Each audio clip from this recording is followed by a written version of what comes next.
রংপুর অঞ্চলে হঠাৎ করেই বেড়েছে শীতের তীব্রতা।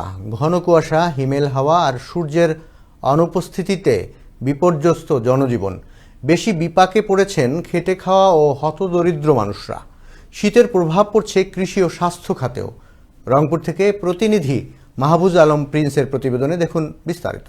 রংপুর মহানগরী সহ এ অঞ্চলের ৮ জেলায় ঘন কুয়াশা আর কনকনে ঠান্ডায় স্থবির হয়ে পড়েছে স্বাভাবিক জীবনযাত্রা। গত কয়েকদিন ধরে সূর্যের দেখা নেই বললেই চলে। সকালে ও রাতে ঘন কুয়াশা আর দিনভর হিমেল বাতাসে জনজীবন কার্যরত অচল। খেটে খাওয়া মানুষ, দিনমজুর ও ছিন্নমূল মানুষেরা পড়েছেন চরম দুর্ভোগে। শীতবস্ত্রের অভাবে হতদরিদ্র মানুষের কষ্ট বেড়েছে কয়েক গুণ।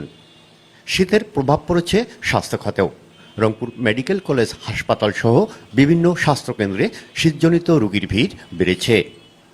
সবচেয়ে বেশি আক্রান্ত হচ্ছে শিশু ও বৃদ্ধরা। বুঝছেন, এমন অবস্থা, ঠান্ডায় তো মনে করেন যে একবারে ভাঁজ হয়ে গেছি। গত বছরের তুলনায় এবার শীতের প্রভাবটা অনেক বেশি। ঘর থেকে বের হওয়া যায় না, এখন না বের হইলেও চলে না। খেতে তো যাইতেই হবে, কর্ম করতেই হবে, কর্ম না করলে উপায় নাই। বর্তমান ঠান্ডার কারণে অনেক আবার কষ্ট হচ্ছে। প্রচুর পরিমাণে ঠান্ডা, গত দুই দিন থেকে মানে ঠান্ডা চলছে, মানে সামনের দিকে আরও ঠান্ডা বেশি থাকতে পারে। বর্তমানে ঠান্ডার অবস্থা খুবই কঠিন।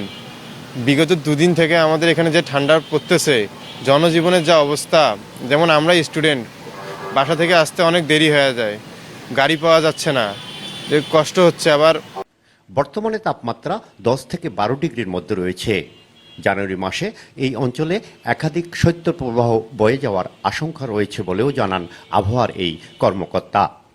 ডিসেম্বর, জানুয়ারি, ফেব্রুয়ারি 3 মাস আছে শীতের মাস। এ সময় সর্বনিম্ন তাপমাত্রা আমরা রেকর্ড করি এবং এ সময় উল্লেখযোগ্য একটি বৈশিষ্ট্য হচ্ছে ঘন কুয়াশা। এ সময় সর্বনিম্ন তাপমাত্রা আমরা এই ডিসেম্বর মাসে এই সময়টাতে রেকর্ড করি সাধারণত 10 থেকে 12 ডিগ্রি সেলসিয়াসের মধ্যে।